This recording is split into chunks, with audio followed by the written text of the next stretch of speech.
Hey, everybody, welcome back. This is Scream Sister, your podcast dedicated to spooky movies and spooky books. I am your host, Valerie. Oh, and I'm Veronica. And Happy New Year. Happy New Year 2024.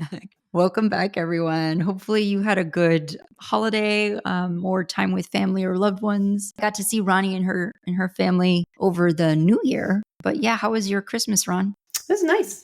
We didn't do anything fancy, just kind of spent it here at home, but finagling schedules because, my two oldest are working now. So kind of like trying to find a time to do the presents when everybody was all together going to be home. And it was good. It was nice. It just went so fast. Like December just flew by. I don't feel like I really got to enjoy it because it just seemed like it was here and gone so fast. No, I know. I had the same feeling over the holiday break. It was just suddenly we're here, and I haven't done any proper prep for like the holidays. I didn't get a chance to tell you this. This was the year, and it had kind of, probably a little bit later than it needed to be. We'd been dragging it out, but this was the year that we kind of told our oldest what he already, I think, understood and had internalized, which is, that Santa's not real. So we kind of had that conversation with him. We're like, hey, FYI, this is the deal on Santa. We know, but you've got two younger brothers. And so now you get to be part of that tradition of keeping the spirit of it alive for your brothers. And so that's a really beautiful thing and a rite of passage in its own respect. Mm-hmm. Yeah, Vanessa and I did that for you when you were little. Yeah. So, I mean, you took it really well. I don't know if we've ever said our age, because I was the oldest of three girls. And so Valerie's the youngest. And I am 13 years older than her. I don't know if we've ever addressed our age. We've never addressed that. Yeah. So I was very much the surprise baby, the unplanned brave baby. You're supposed to be the brother that I always wanted, but so yeah, I came about 13 years after Veronica was born. So it's always been very interesting because Veronica is classically Gen X, right? Like you're Gen X. Am I correct? Yes. The best generation. Sure. Okay. Whatever. Aren't you like the tail end of Gen X? No, dear. No? I am an elder millennial. I am barely. This explains so much. But see, here's the thing about elder millennials, because we do walk that fine line of being able to kind of know the world of Gen X people. So, and honestly, there's a lot of things that I know about Gen X pop culture, musical taste, film taste, all of that stuff that I know that I probably wouldn't know if not for having older sisters. So like, for instance, and I'll never forget, Ron, I was in a Urban Outfitters way back in the day, Urban Outfitters clothing store with my friend who was a college friend of mine and also a high school friend of mine. And she and I were looking through t-shirts and she came across a Urban Outfitters cut up tee that had Blondie on it, like a retro printing of Blondie. And she was like, oh, who's Blondie? And I just like stopped what I was doing. And I was like, you don't know who Blondie is? But in her defense, like as I thought about it more, well, of course she wouldn't know who Blondie is. She was my age and she was the oldest in her family. So it's like she wouldn't have had anybody to teach her about Blondie versus I don't know if you remember, but when you were little, I made you memorize like they were cassettes. We had tape cassettes back then, people. Made you memorize the names based off the cover art for the cassettes of all the cassettes that I had. Now, Blondie wasn't one of them, but I did like Blondie. I just didn't have any tape cassettes of her. Yeah. This is triggering a memory for me. So yeah, you used to hold up cassette covers and I would just have to look at the cover art and name the band. And I got it right, people. I didn't miss. Kind of like math flashcards, but with... So wait, so tell the people, confess, what were some of your musical tastes? What were some of those covers? Because I don't remember. I mean, I remember that exercise, but I don't remember what I was a lot back then, like in the 80s. Well, I mean, I liked all 80s music. I still think 80s had some of the best music, and I will die on that hill.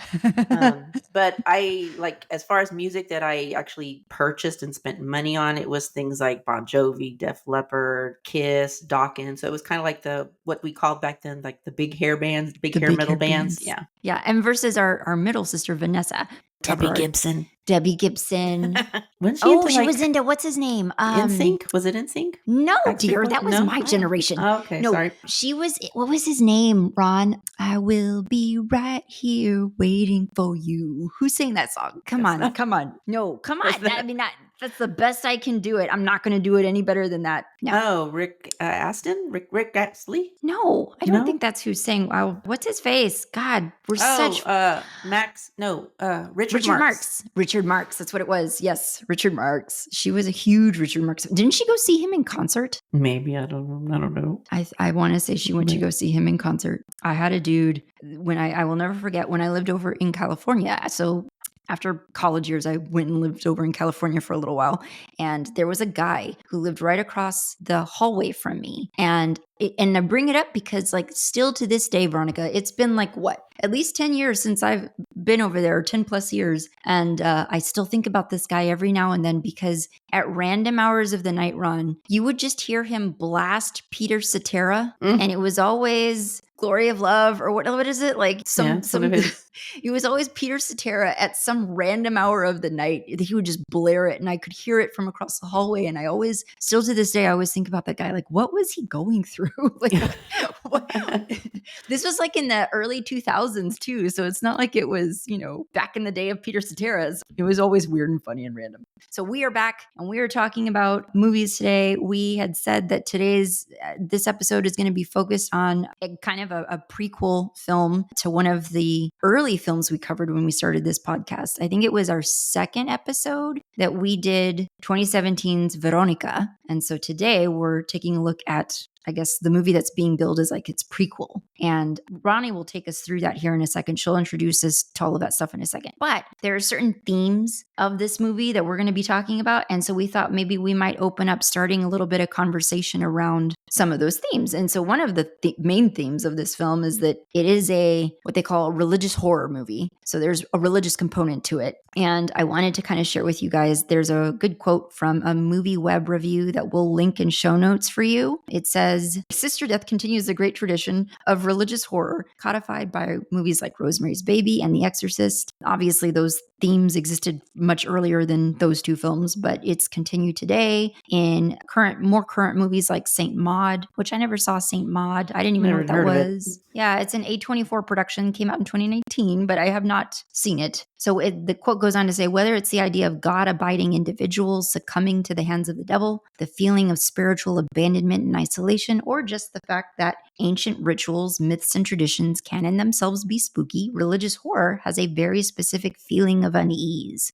Veronica and I had looked at this article that kind of like ranked religious horror films of recent years. And so I don't have the list in front of me, Ron. I don't know if you have it, but it does mention in the article that one of the earliest films, I think it even says it's the first religious horror film to ever be made, was a short released in 1896. And it has a French title. But as I was trying to like go over this with Ron right before we started, I do not know how to say it. I'm not even going to try. The French language is a beautiful language, and I refuse to sully it with my inept tongue. So the French film is called The House of the Devil. So imagine that title, but in French. At number 13, there's 1976's Carrie, which I have seen. I've actually seen 5 of the movies on this list, but Carrie at number 13. Yes. At 12, we have 2005's The Exorcism of Emily Rose. That's a great one. Have you seen that one? No, I always meant to, but I have not. I like that one a lot. I just watched it again this past Halloween season. Yeah, it had been a while.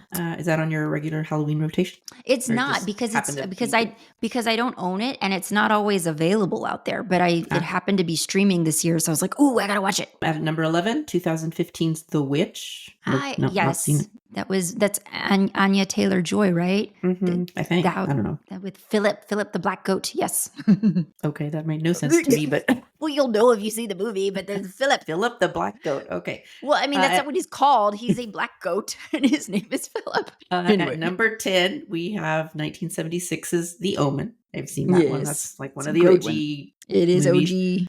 OG. Number 9, the movie you just mentioned, Saint Maud, which came out in 2019. Never heard of it. At number 8, 2001's Frailty with Matthew McConaughey. I had completely forgotten that movie existed. I've heard of it. Yeah, I don't think I knew Matthew McConaughey was in it. I think it was him. I just looked at the picture. It looks like him. Yeah. All right. At number 7, 2013's The Conjuring. I did see this one. That's a good movie. Mm-hmm. Number 6, 2019's Midsummer. Yes, Midsummer. No clue. What's her face? God, I should know her because she's fabulous.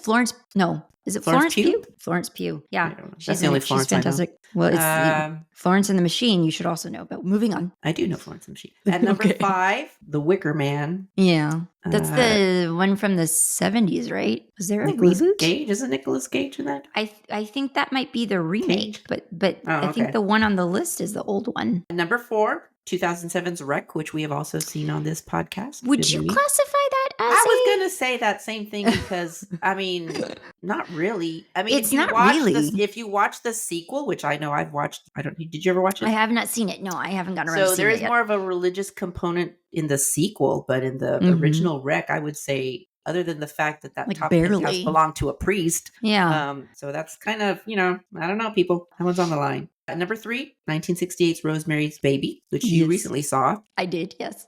I've never seen it all the way through, so I'm not going to It's count good. that as one that I have seen. Number 2, 2016's The Wailing. I have not seen The Wailing. I've I don't heard know of much it. about that one. It's a foreign film, isn't it? Yes, it's Korean.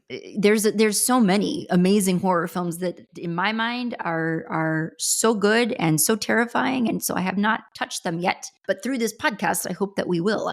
I hope that we will kind of branch out, and we do intend to branch out. We do a lot of Spanish language horror, but I would love to focus on, like, maybe we pick a month and we focus on another language and go to another region. And then at the number 1 spot, 1973's The Exorcist, The Exorcist. which I've also seen, but it was a long time ago. Did you see? I haven't seen it I yet. haven't seen the new one, no. Okay, yeah, I haven't seen it either, but I want to. I'm curious. It's gotten mixed.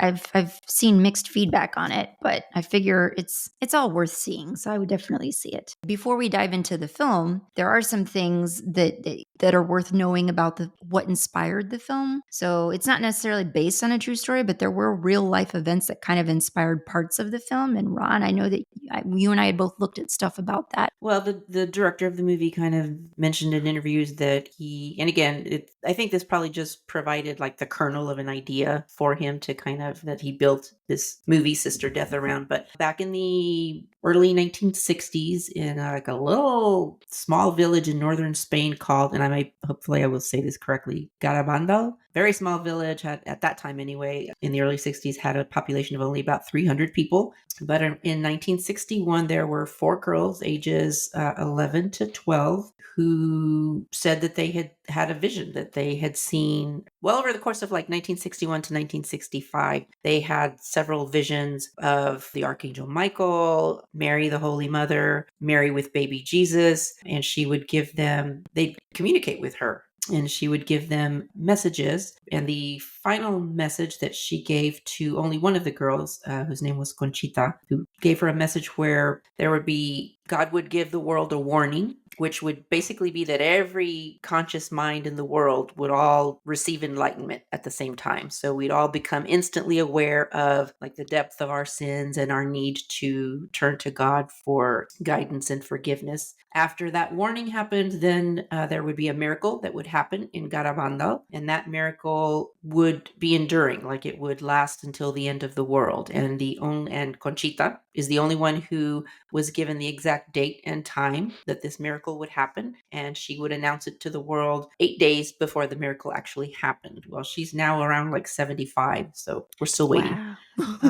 And then after that, the world would enter a period of chastisement, which would be just this kind of sounds to me kind of like almost like end of days, like, Revelations stuff that happens in the Bible, kind of like. But yeah, so one of the 4 girls is now deceased, but the other 3 are still living. Interestingly enough, though, one of the girls, Maricruz, in 1984, she gave an interview to, I guess it's a Spanish newspaper, or maybe it's a magazine called El País, where she said she never saw anything, and that if it hadn't been for Conchita, that she was kind of the one that kind of, I don't want to say coerced, but just kind of like, she was kind of like the leader of it. She kind of set that in motion. And if it wasn't for her, none of this would have ever happened. But then later on, she recanted that. So who knows, but very interesting anyway. That's fascinating. And it does kind of like, it is worth, I forgot to mention it beforehand, but it is worth reminding people, and we talked about it in our episode on Veronica, that film was kind of also somewhat based on real events. It was based on that case about that girl. I think her name was Estefania. Which we discuss in that podcast. So if you haven't Which we discuss in that episode. go back and and you know listen what? to it. You know what? I don't have it on the list of resources yet, but I will. I will link that episode for you guys so that you can go back and listen to it, because it was interesting. part of it.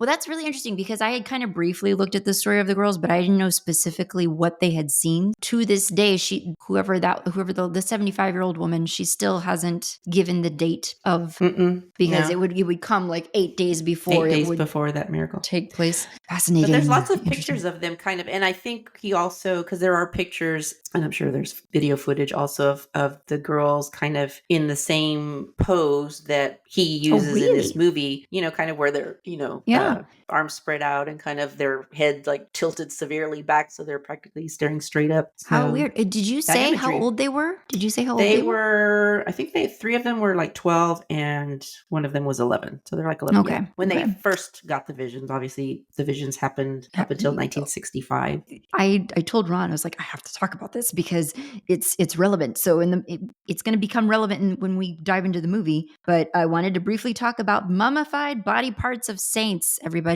The primary reason I wanted to mention it is because, like I said, briefly featured in the film that we're going to talk about. But also, I told Ron I had just listened to, I think it's the most recent lore podcast episode, and I'll link it for you guys. But they specifically talk about this subject. So I was like, well, this is serendipitous. We have to do it. Saints with incorrupt bodies, or the incorruptibles. And the whole time, Ron, that I was reading a bunch of different stuff, and that phrase, the incorruptibles, kept coming up. And it always made me think of that movie, The Untouchables. Do you remember The Untouchables with Kevin Costner and Sean Connery? Like he's Elliot Ness going after something the mafia. Related. Yeah, something where they're supposed to be this uncorruptible law enforcement unit of some kind. But anyway, been a long time since I've seen that film. It made me think of that. But this is in reference to saints, I guess. So this is coming from Britannica.com. If you've ever explored a Roman Catholic basilica or cathedral in Europe, it is possible you may have encountered the incorrupt, quote unquote, incorrupt body of a saint on display. Throughout the church's long history, the bodies of many saints have been disinterred, often to move them to new,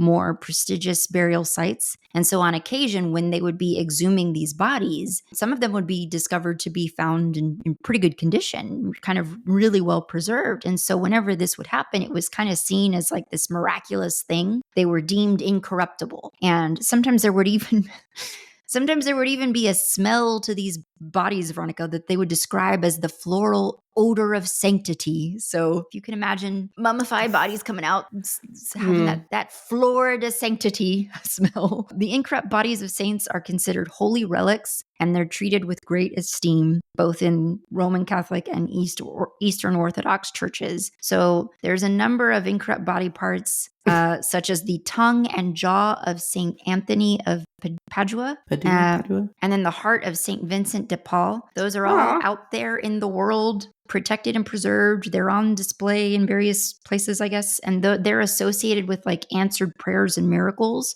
We're going to link it for you guys, but if you go and look at the article that we've got linked, we have a number of them, but one of the articles talks about Saint Anthony's 800-year-old tongue, which like was on tour in New York City like 10 years ago. It was on exhibit there. You could go see it. So it's an 800-year-old tongue, and it actually has pictures of what looks like a portion of his lower teeth and the tongue preserved. It says in that article, renowned for the depth and beauty of his preaching, Saint Anthony passed away of edema in 1231 and was buried in a small church in Italy in accordance with his will. He was canonized shortly after his death, and the saint's body was exhumed 30 years later to be reburied in a proper basilica that was constructed in his honor. While his body had completely decomposed, his tongue was found in shockingly good condition. It is said to have glistened, appearing as though it was still alive. It's considered material proof of his gift of preaching and the eloquence that he spoke with. So the holy tongue was separated from the remains along with his jawbone and left forearm, and it was permanently preserved somewhere in the basilica.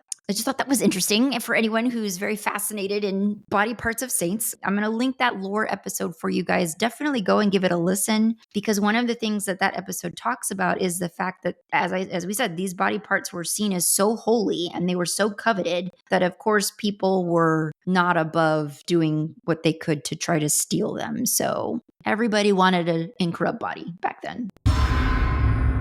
All right, so to start off 2024, our first movie that we watched was Sister Death, which came out in around October 2023, so pretty recent. Director Paco Plaza, which I did not realize this is our third movie that, well, Is it? fourth for me, because he did of course Veronica, he did Wreck. He did Wreck. And yes. He did the sequel to Wreck, which I have seen. Which you have not. seen. I have not. So, Okay. So this is our third movie by Paco Plaza. Stars Aria Bedmar, Maru Valdivielso, Luisa Merelas, Chelo Vivares, Sara Roch, Olympia Roch, and Almudena Amor. And then a couple of cameo appearances that are interesting, which we'll mention at the end. Okay. The tagline for the movie reads, "After a childhood marked by a miracle, Narcisa, a novice nun, joins a school to teach young girls." So that's kind of where the movie picks off, just kind of she arrives there to teach at the school. The expectations from the older nuns that are already there is that she's going to take her final holy vows there. But Sister Narcisa, she's having some doubts, and so she's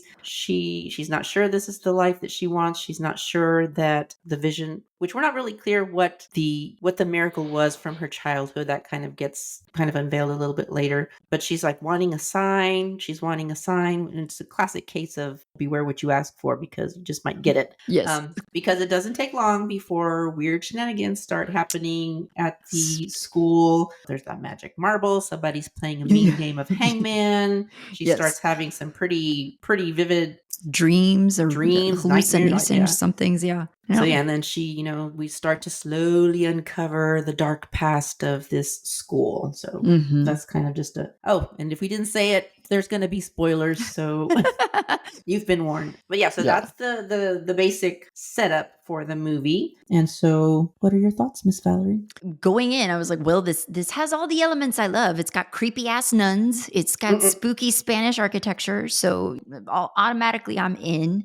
Oh, one thing that we didn't mention. So this is kind of, to give you guys period, this is kind of taking place somewhat after the Spanish Civil War. And actually it starts off in 1939. So just right at the end, because the Spanish Civil War was 1936 to 1939. So it's probably ended. Yeah. And then when she shows up as like a young nun or young sister, that's like 10 years later, right? So it's more like, yeah. So this is our second film, because we did do El Espinazo del Diablo, which also kind of takes place around the time frame of Spanish Civil War time. We're experts now. No, that's a joke, people. I was going to say, we don't really have much history on that prepped for you guys this time around. So, Spanish Civil War. Oh, and her name is Sister Narcisa. Narcisa. So yeah, I immediately got that vibe too. That was just like, it doesn't seem like she's entirely sure of the path that she's on. I even made the note. I was like, does she even want to be a nun? Like, I didn't get that vibe from her that this was something she really wanted for herself.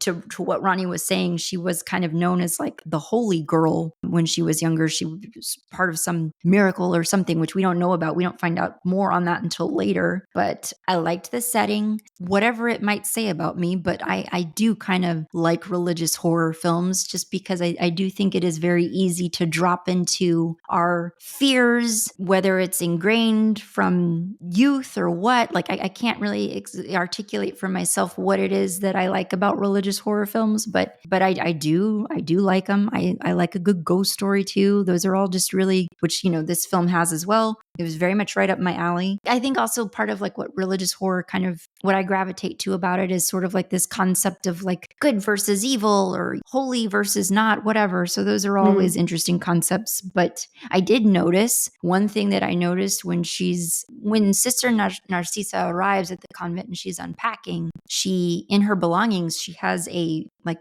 whipping cord. Mhm. So, because immediately when I saw that, I was reminded of, did you ever see the Da Vinci Code, Ron? Yeah. Mhm. Okay, so Paul Bettany in the Da Vinci Code is similarly likes to inflict himself similarly, and so I went looking up for like, what is that? What is Self-flagellation is what it is. self-flagellation? The flagellants were part of. I did a little digging. The flagellants were part of a Christian religious movement, one might say fervor, of the Middle Ages. They practiced self-flagellation, where they would whip and beat their own bodies as a sign of penitence. So she engages in that on occasion, and we do get a scene later in the film where she's engaging in that. So whatever.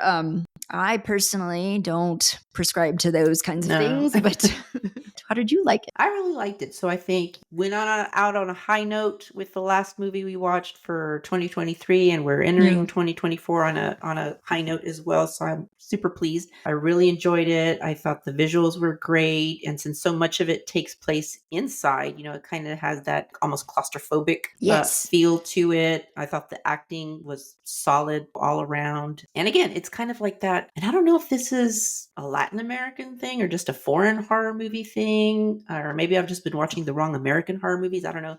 But it just kind of has that slow burn kind of psychological suspense element. It's not really a jump scare movie. It's so not, if you're looking for a jump scare movie, this is not it. Yeah. But it just has that slow kind of where the tension is kind of just slowly, kind of like when you're in a roller coaster and you're like slowly heading up to that top, that kind of just feel to it. So I just really enjoyed it all around. Well, so tell me this, because I saw in one of the reviews that again, we'll link for everybody. Somebody was saying that they preferred it to the Nun movies, like the American horror series, The Nun, which I haven't seen, but you have, right? No, I haven't seen those either. I thought you saw The Nun. You didn't see The Nun or the sequel? Mm-mm. I swear to God, you did, Veronica. You haven't been. What like in theaters? It would have been in theaters, I think. You didn't? I've never seen you it. did. Okay. Well, anyway, somebody said. Well, never mind then, because I thought you would have some insights to share. No, the movie opens with, we're kind of watching like this really old footage, and there's no audio to it, so it's just footage of Narcisa as a little girl, and you can just see that she's kind of looking up to the heavens. More and more people seem to be flocking to her. They're all holding crosses. They're crowding her. They're wanting to touch her. But you don't really know what's happening because there's no audio for it. You're just seeing it. And then all of a sudden it cuts to, and that's in black and white. And then all of a sudden it cuts to the first color scene, which is, like Valerie said, is set 10 years later. And you just see Narcisa walking down this road with like all these green, orange, what am I saying? All these green branches from these trees kind of just arching over. So she's just kind of walking down this green natural tunnel. She's dressed all in her white garb. So that was pretty visually striking scene. The movie it's split up into like chapters. I think there's three chapters. So the first chapter is called The Holy Girl, and that's her just kind of arriving to the school. We meet the Mother Superior, we meet Sister Julia, and then there's another Sister Sagrario, which wasn't that the name of one of the women in Phenomena? Sagrario? Yes, I think sounds very familiar. Anyway, I think so. But Sagrario is not the same. Sagrario and the other sister is Socorro, right? Those are not the same people, right? No. Okay. I didn't think so. Socorro. We'll learn more about. It's another nerd, and we'll learn more about her. So yeah, chapter 1 is called The Holy Girl, La Niña Santa, and that's just kind of her getting to kind of getting settled in. Some that magic marble thing kind of pops up. Some little unsettling things are happening, but she doesn't seem to think much about it. There's a chair in her room that keeps knocking itself over. Oh, that's right. Yeah. Chapter 2 is called Si escribes tu nombre estás maldita, which translates to, if she writes your name, you are cursed. This is kind of when things start ramping up. Her nightmares, weirder things are happening. The girls at the school tell her that there's a spirit of a young girl. Yeah, a young girl. Yeah, that's kind of there. And then chapter 3 is called La Hermana Socorro, and we get like some really weird, like timey-wimey stuff, as we would say in the Doctor Who universe. Timey-wimey. Yeah, just some interesting time, like flashbacks, and yeah. So yeah, like as the movie's progressing, I mean, pretty immediately, and I think you already said this, but pretty immediately, Sister Narcisa is, I can't roll my R, like the way Narcisa. that, where it's You said it placing right. that word. Narcisa. Narcisa. She pretty immediately starts to notice funky things going on. There's a chair in her room that will rock and knock over. There's unexplained banging happening on her door, and she'll go and like answer the door, and there's nothing happening on the other side of that door, which is always a bad sign. She comes across a box of items, personal items, on a shelf in her closet space that, yeah, there's like scissors. I forget what else is in there. Maybe some photos. There's a picture of the dead, because apparently that's what they did, because they had a whole photo album that had pictures of like nuns in there laid out in death. Well, yes, taking photos of the dead, very popular at that time. But yes, so yeah, scissors. The scissors are the key thing to know that are in there. I wanted to ask you, because as things start happening for Narcisa, she starts having more and more, I guess, just like very vivid chronic nightmares. You know, not hallucinations. She is asleep when she's having them, so nightmares. I wanted to ask you, during those couple of times that the film uses those dream sequences for, you know, those moments to build tension and fear, what did you think of those? How did you think that those were done? The first one is when she like stops by the kitchen and Sister Sagrario is like, that the first one? is complaining that the girls have like mixed up the specials, which I'm not. I was gonna look up what the heck specials are. They're edible, whatever they are. They look like cookies. Yeah. I got excited. I was like, cookies. And so she keeps making her like taste them to see what flavor they are, so they can. I guess the idea is that they'll get them sorted correctly, right? So she makes her eat 2 in a row because they're supposed to be eaten in pairs, and then of course she starts gagging and spits them out, and they're eyeballs. It's like fried eyeballs. Suddenly, sisters, and that's when I realized that. Okay, no, actually, when did I realize? Because I was going along, I was thinking this was actually happening. Me too, but like I noticed it wasn't until she started cackling. You know, well, like her face got really distorted. Like it just started looking more and more sinister. The other sister, whose name Sagrario, you said? Sagrario. Mm-hmm. Yeah, her face just started looking more and more evil and twisted, and I was like, there's something not right here. And then that happens, and she starts cackling at her, and it's just like, but so it was a good but fake up until out, that point, I was like, and I thought it was actually happening. What was the other? There was another sequence, and I can't remember it. That's the one that stuck out in my brain, though. I really liked the way they did that. There was also a scene where, and I was going to ask you about this, Valerie, because when she goes in to the confessional and she's confessing to the priest, and it's kind of funny. It's kind of funny because she's telling the priest that she's wondering if what happened in her childhood was even real. Like, was it really the Holy Mother that she saw? And I'm thinking to myself, well, this is a horror movie, so I'm betting no. But my question is, because we don't ever actually see a priest in the entirety of this movie, so was he real? Do you think he was real? I didn't think about that.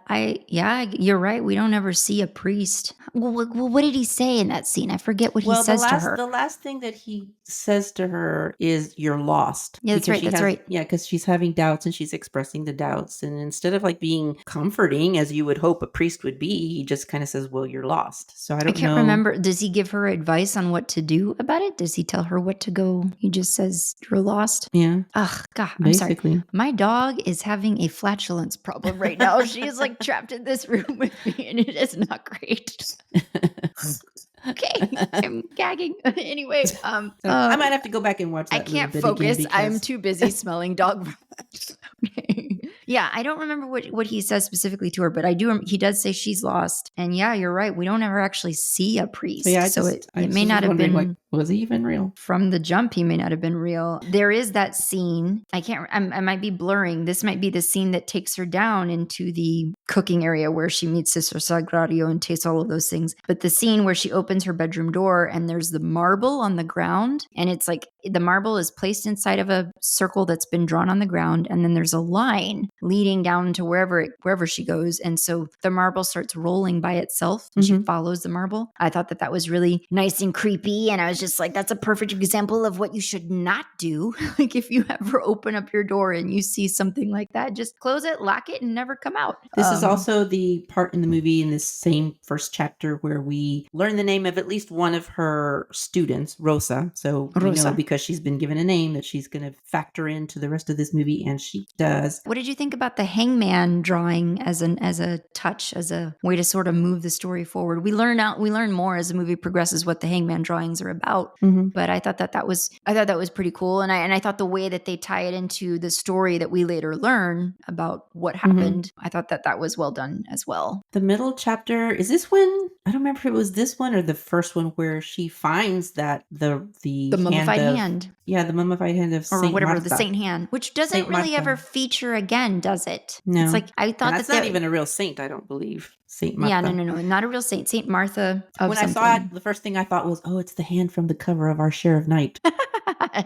The only, yeah, you're right that it doesn't really figure into the rest of it, but this comes right after, soon thereafter, after she's told the priest that she, if she's saying, if the Holy Mother would just give me a sign that what I experienced was real. So, and then she finds this holy relic, which is just laying wrapped up in cloth in the basement. And they said it had been missing for... Yeah, Mother Superior says it's been missing since the beginning of the war. So she says, oh, this is why you've come to us, and it's a sign. Sister Julia is not so convinced. She's a little skeptical. She's got some issues. We'll learn more about her later, but yeah, so I think that was the only, because it doesn't play in later into the movie, the holy relic, the hand, but it's just, I kind of thought it would. It's a sign. She asked for a sign, and this is a sign, this missing hand that's been missing for years. So so then we head into the second chapter. If she writes your name, you are cursed. This is kind of where Rosa, the student, kind of fills in Narcisa a little bit more on, and it's by the spirit of the girl. Yeah, and it's by the end of this chapter that Rosa's fate is kind of sealed, right? So, right, yeah. Okay. So what is it? What is the curse of the hangman? What is the curse of the girl? This is something that I wasn't entirely clear on, because I gather that before Narcisa came to the convent, there was Sister Inez, right? Who Rosa is telling her, you're not supposed to do anything with those hangman drawings. Sister Inez tried to complete one of the drawings, and then her name wound up written on. Basically, as she says, if she writes your name on the board, you're cursed. And so she did that for Sister Inez, and Sister Inez fled in fear, right? So, well, this is what I'm wondering, because that's what the nuns say. The nuns say that Sister Inez left to go care for some elderly parents, but we don't really know. She could have been liars, as we learn later. She could have been died under weird circumstances, and they're just covering it up. So we don't ever really know. Yeah. The truth. And Rosa doesn't know. Rosa doesn't. Yeah. Know. Okay. Narcisa, she wants to know. So she and Rosa together, holding the pen or whatever it was, chalk, finish the hangman. And then Narcisa doesn't see anything. She doesn't hear anything, but Rosa does, and disappears. They go looking for her. Disappears right there. Narcisa turns her head one minute, and the next minute Rosa's gone from the room. So and she was terrified, poor girl. And so when they do finally find her, she is hanged. They find her in the confessional booth. Yeah. And this is what I don't understand, because I don't know if you want to address it now or later, but I don't really know why she died. I understand why the other people that will die, but I don't understand why she died. Yeah, because technically they both, Narcisa and Rosa, both complete the drawing. So Narcisa should have been just as much up for grabs as Rosa was. The only thing I can figure is that Narcisa is going to be the one through which chapter 3 will unfold. So if this was kind of out of revenge, because the people which that is will what die it in the seems to third be. act, yes, it's revenge driven, and I understand that. So I don't know why Rosa, this poor girl who wasn't even alive when any of this happened, it does kind of make you think that probably Sister Inez did also succumb to some terrible fate, because it's just that's the job of a ghost. The job of the ghost is to torment in these horror movies, is to torment the living. So poor Rosa just was a collateral damage. But yeah, I thought that was, so they find her hanged in the confessional booth. Very, very tragic image, shot really well. You get lots of eerie elements after that in the scenes that come after that. So I made a note when she's lying in repose in her bed later, so that the girls and the nuns can come and pay their respects. It had been a long time since I'd seen this in a movie, and I really liked it. Her eyes and her mouth are stitched up as stone shut. As was the custom. And so I thought that was nice and creepy. I hadn't seen that in a long time in a horror movie. Chapter 3, because after that happens comes the eclipse, which is sort of a kind of a callback to Veronica. The eclipse is a factor in Veronica's story as well. Yeah, because Sister Julia, being the meanie that she is, she's telling Sister Narcisa, who already feels bad. She's telling her, "Look, see, this is your fault. If you hadn't gone along, if you hadn't encouraged this, she wouldn't be dead." So Sister Narcisa packs her bags. She's walking out leaving as the eclipse Devastated, is yeah. And happening. this is the eclipse Um, happening, yeah. And you and so see the little half moons, not half moons, but like the shadows, the eclipse in shadows the from the in the leaves we saw is when we that had our eclipse. I know we saw, like, we all saw recently in the eclipse that just happened, but was those little shapes featured in Veronica as well? I don't remember because they Because were I like at school, so that because would have that felt been very much like a callback to Veronica as well. I was like, oh yeah, might have this been. is, Yeah, I don't yeah. remember. I couldn't remember if it's from Veronica or if it's from all of the pictures I saw on social media of people posting Mm. when the actual eclipse happened recently. She's out there in the eclipse. She's leaving. She suddenly drops her suitcase, falls to her knees, extends her arms out, and she's like, It's that same position. her head is completely tilted back, and she's just staring up with this look of, what would you like, a Aw. euphoric Yeah. awe kind Yeah. of look on her face, and she's just staring up at the eclipse, and you can kind of see, Yes, yeah, you can see her eyes like slowly dying because they're, yeah, being exposed to the eclipse. So I thought that was pretty gnarly too. After that sequence, Sister What's Her Face, Julia, is the one hmm that comes out and I guess pulls her from the field and kind of chastises her. She's like, this isn't penitence, this isn't devotion, this is just, what does she call it? Like pride, or not pride. pride, Hmm. but yeah, Yeah, I'm pretty pride. sure she said pride. Yeah, this is just vanity and pride and whatnot. And so then we kind of launch the ending of the film starts to come together really quickly. Hmm. Talking about the ending and how it all went down and what we learned about Sister Socorro. What did you think of how all of that came together? Whenever you kind of get into kind of shifting timelines or shifting time perspectives, there's always a chance that it gets muddled and it's hard to follow. But I personally didn't think that was the case here. I thought it was pretty easy to tell what was happening when. But yeah, so Sister Narcisa comes to. She's back in her room in the convent school. Does she touch Sister Julia? Well, And that's kind I of think what she does, starts. but I guess, what this, I can't remember if it's before this scene. It's before she comes to, because in her state of euphoria, when her eyes are dying in the field, she is seeing what happened at the convent That's right. during the Hmm. years of the Spanish Civil War, when I guess like men come and raid the convent and they're just sort of destroying Looting, statues and looting. looting and stuff like that. And we get flashbacks of and it's Sister Narcisa moving through this, kind of seeing it from outside perspective. And she happens upon Sister Socorro being sexually assaulted by one of the looters in a very and it showed it multiple times. It was very disturbing to see every time. Hmm. I did not.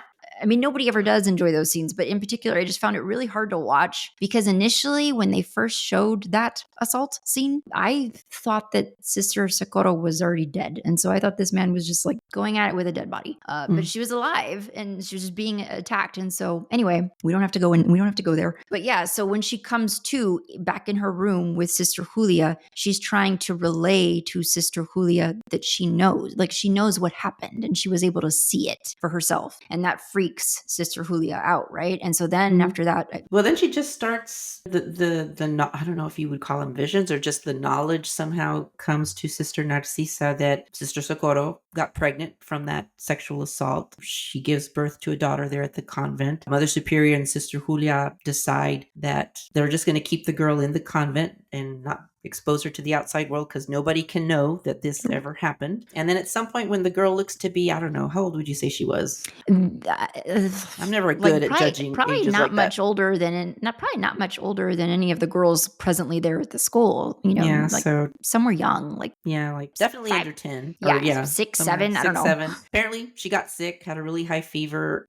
Sister Socorro wanted to take her to a doctor, but of course the nuns weren't having it because they don't want anyone to know. So Can't have this sin exposed. they lock Socorro in her room and take the girl and they take her to the bathroom where they, put her in a tub of cold water to try to bring down the fever because they're going to try to handle this themselves. The girl's just screaming and thrashing and wanting her mother. And then in her thrashing, she apparently hits her head hard enough on the bathtub that she dies. Although I'm thinking, she could have just knocked herself out. No one tries to pull her out of the water immediately. They just all seem to. Initially, I thought they were That's going what to I drown thought. her. I was like, they're going That would to have drown her. that would have been really dark. But no, it was an accidental death. She dies. Socorro, I guess, feels it or knows it somehow the screaming stops. At that Yeah. point, she's like, she can hear her baby crying, her little girl crying. And then like at that point it stops. And so she just knows. And then she immediately goes and hangs herself from standing on that chair. So that chair that's been knocking itself over for no reason all this time. Now we know that that's why, because that's the chair that she had stood on to hang herself. When she jumped off or to hang herself, it tipped over. So now these pieces are all coming into play for the hangman game. Makes sense. The hangman game. Yeah. And so it's all coming into play now for Narcisa, who realizes that these nuns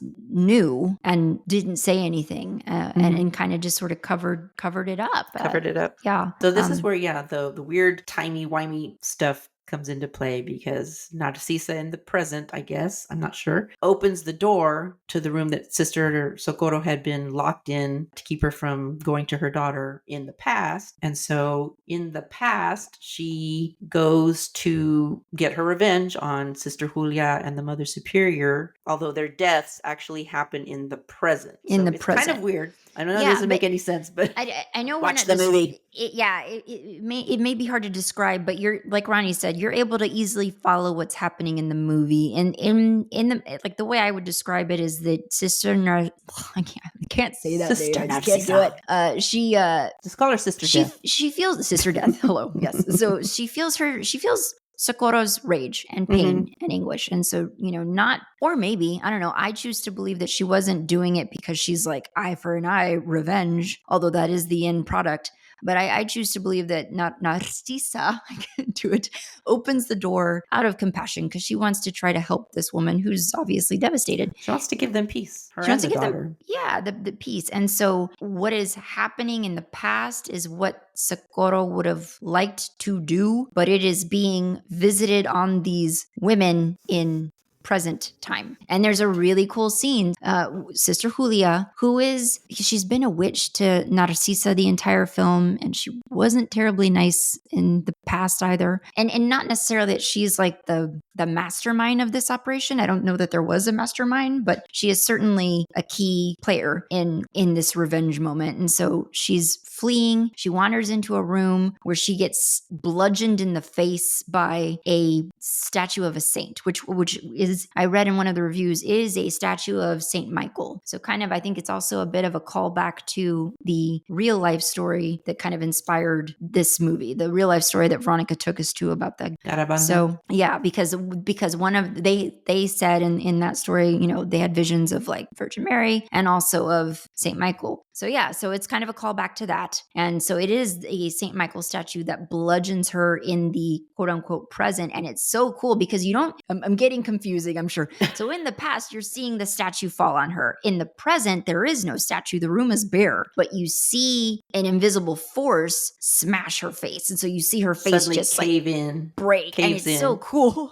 It's so like gnarly and cool. She's dead. And then the other one, the other nun, the Mother Superior. Is that the Mother Superior? Okay. Yeah. So she dies by drowning, but she's not actually drowning in the quote unquote present day. She's just got watery blood spilling out of her as she dies over her desk, because in the past she is actually being drowned in the bathtub that her little girl died in. So a very cool sequence all around, the way they shot it. So it's like revenge happening in the past, but playing out in the present. In the present. And really cool there is that part of me that was just like, as it should. That's how that should go. So they're dead. Then we get that little quick shot of Sister Socorro fishing her daughter out of the bathtub. So now that they're together in death and at peace. I still want to know why Rosa had to die, but justice for Rosa. And then for people that watched Veronica with us, get a little payoff at the very end of the movie. We do. So that happens. Narcisa, I don't remember if she like leaves the convent or what, but flash forward to we're now in the early 90s. Yeah. Early 90s. Sister Narcisa, who's now old woman that we first meet in Veronica. She's at this new school in, I forget wherever Veronica takes place, but she's at Madrid. So she's at this school where she's going to now teach, and she walks into this classroom. She's introduced by the teacher there, and she turns to face the class. And there, Veronica, the actress, whose name I can't remember, returns to... Sandra Escacena. returns to reprise her role as Veronica, and she's sitting there, braces and all. I was like, oh, look. Yeah, she really didn't look that much older, considering that Not that movie much came out in older. 2017, I think. Yeah, yeah. So she's there, and immediately her friend behind her makes the quip that, something about, this creepy looking woman. She would be better named as like Sister Death. And so Sister Death. that's, How where she gets her christening as Sister Death, and Veronica kind of laughs. And Sister Death, who by this point is completely blind now, her eyesight is fully gone. Sister Death hears a chuckle or whatnot, and then just seems to turn and look right at Veronica as though she can perfectly see her. And it's unsettling to Veronica. And you get the music coming in it's referenced in one of the reviews that we looked at, but it's a particular cool song. I wanted to look it up. Well, it's a particular band that Paco Plaza, used in the first film in Veronica, and then brought back for this film to kind of take us into the early 90s. And the actress who plays the elderly Sister Narcisa, Sister Death, was also the same actress who played her in Veronica. That's right. That's right. So, what is her name? What is that actress's name? Elder Sister Death. Consuelo Trujillo. Okay, hold on. I'm looking up the band in Veronica. Why is it showing me Red Hot Chili Peppers? That's not. That's not it.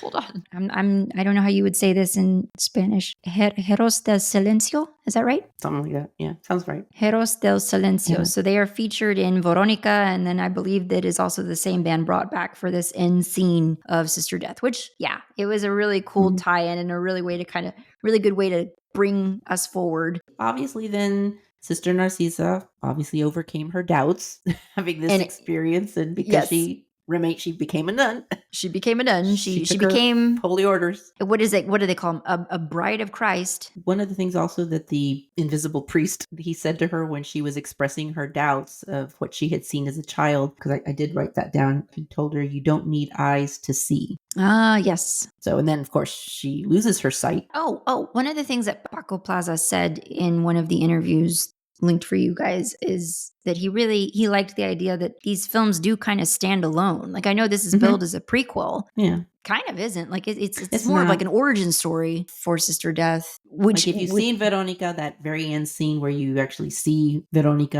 and the elder, that's kind of like a neat little, almost like an Easter egg. It's kind of, you know what that means, but you don't have to. Like, the whole rest of the movie has nothing to do with. Although it does make me curious to want to go back and rewatch Veronica just to see what all the things that Sister Death tells her in that movie, because I don't remember any of what she actually tells Veronica in that movie. Something about like what you don't say goodbye to stays with you, or something like that. Yeah. Mm-hmm. But anyway, but yeah, he kind of liked the idea that it's like these are two standalone films that you can enjoy on their own. They don't have to be watched together. So I liked that as well. Good movie. It was a good one.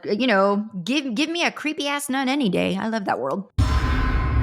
The next episode that we will be doing will be our book club episode. We are going to be talking about Piñata by Leopoldo Gaut. Just to give you a little bit of an idea of my headspace right now, I have been trying to look at cocktails, and once again, I'm coming up short on good stuff that's out there. There are cocktails called piñata, but again, we're talking about stuff that's very fruity, and so maybe I'm just sort of biased because my personal taste is not necessarily something fruity or tropical-y, but I shall keep digging. If nothing else, I might be able to find a good mocktail too as well. So I'll keep digging on that. But yes, guys, that'll be our next episode on January 22nd. So get that book finished.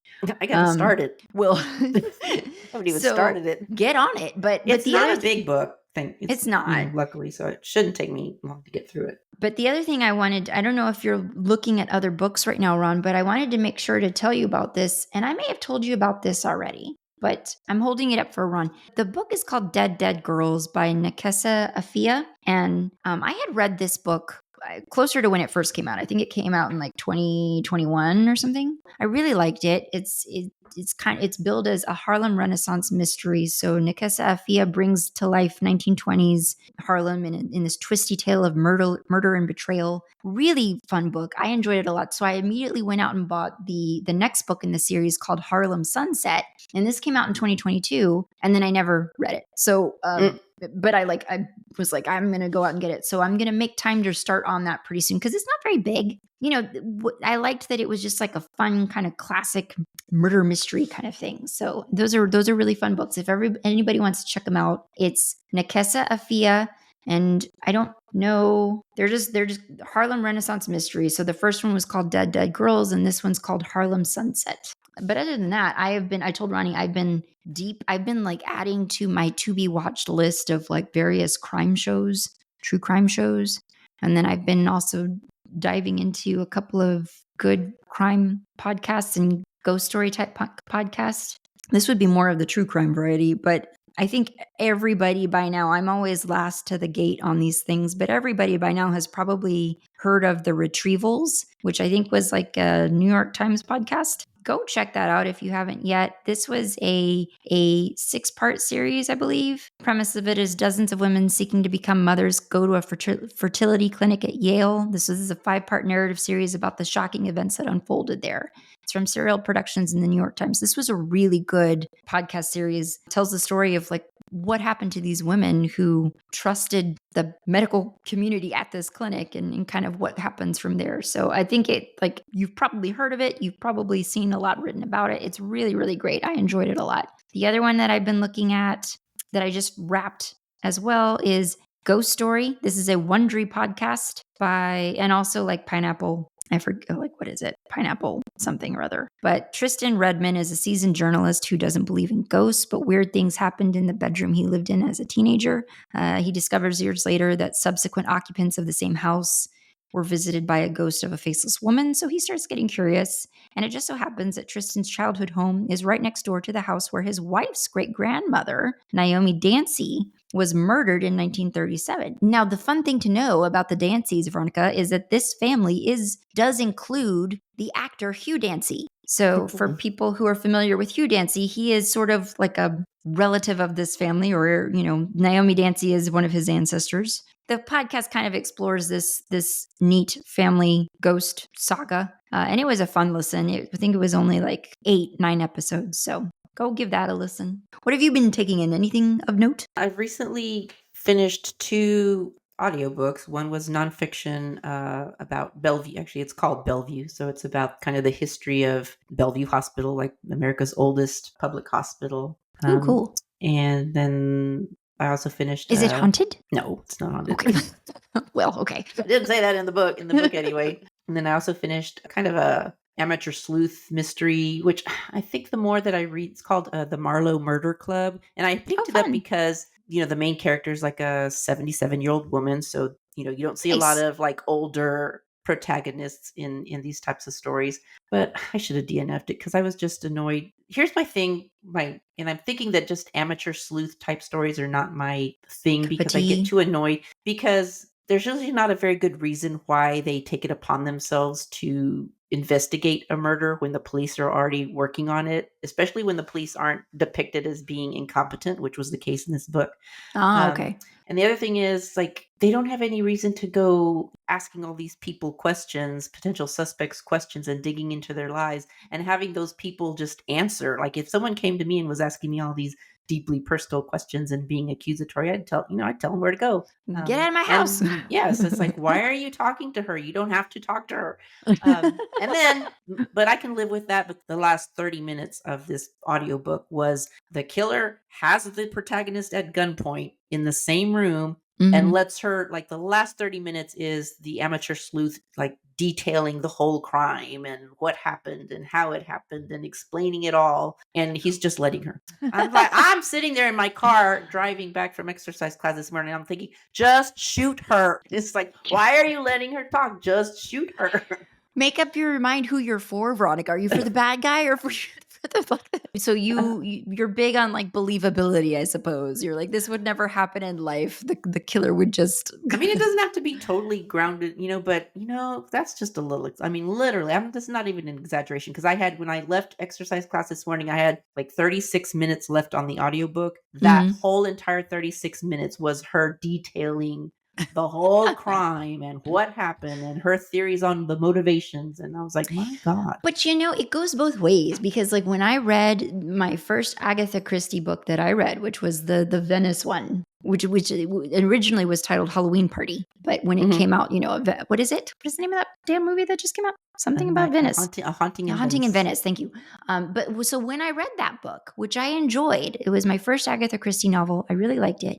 If I had any beef with it, it would be that the ending I thought was too brief. Like there wasn't enough of a wrap up in terms of, it seemed like we were learning about how the crime unfolded in the past tense versus like I would have liked a scene. I don't know, like maybe it's just sort of as an homage to the classic murder mysteries, the clues of the day. I would have liked a scene in the book where she, or not she, but Poirot, is that his name? Poirot?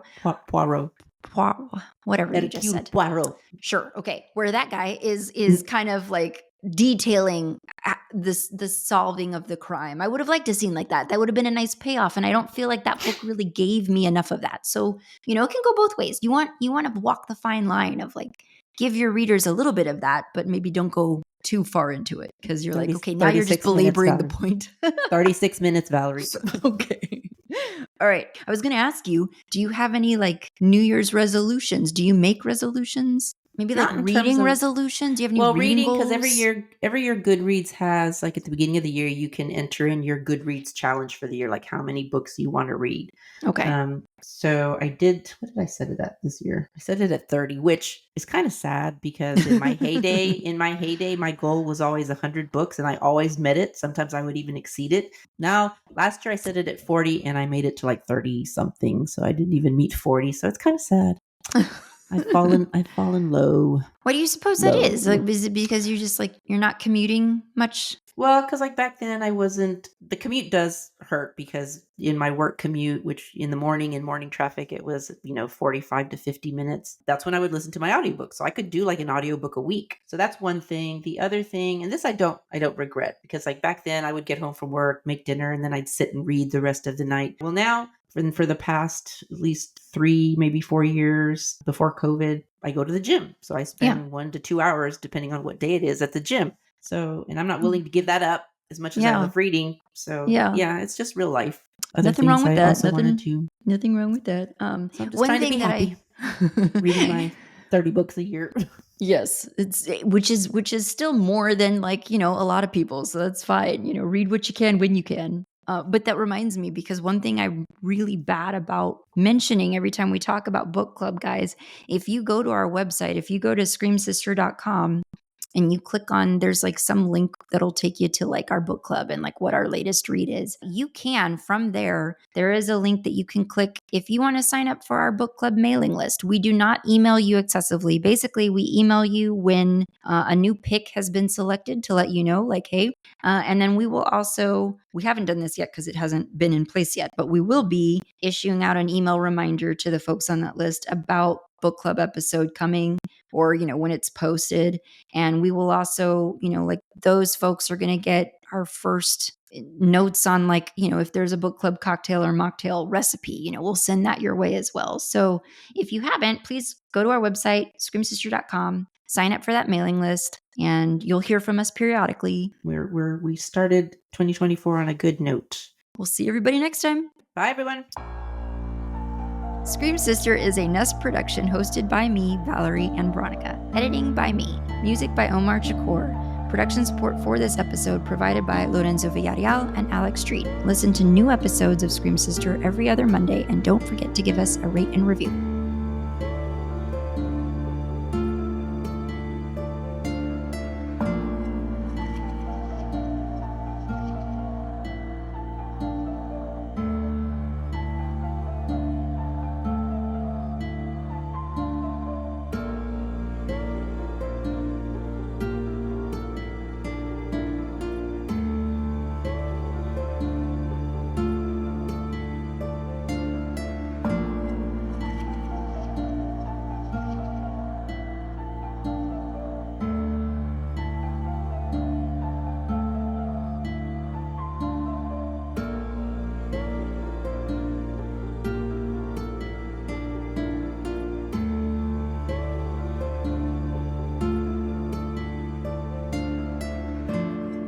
Hey everyone, it's Valerie. Thank you so much for listening to Scream Sister. I wanted to take a few minutes to let you know that I wrote a book. Soil of the Gone is my first published story, and it is available now over on Barnes & Noble, bookshop.org, and on Amazon. It is a ghost story passed down through generations of my own family, and it has now been reimagined as a brand new tale that debuted in October of last year, but is now available for you to get in a multitude of places. So a little bit about it. Martha has her family and a life she's very secure in, but traumatic dreams that she can't explain start happening. And soon after a day of work in a family cemetery, a supernatural terror is unleashed on her and the ones that she loves that will go far beyond anything they could possibly imagine and change their lives forever. If you are interested, please pick up your copy. Like I said, Barnes & Noble, Bookshop, or Amazon. Ebook available over on Amazon. And thank you so much. Bye.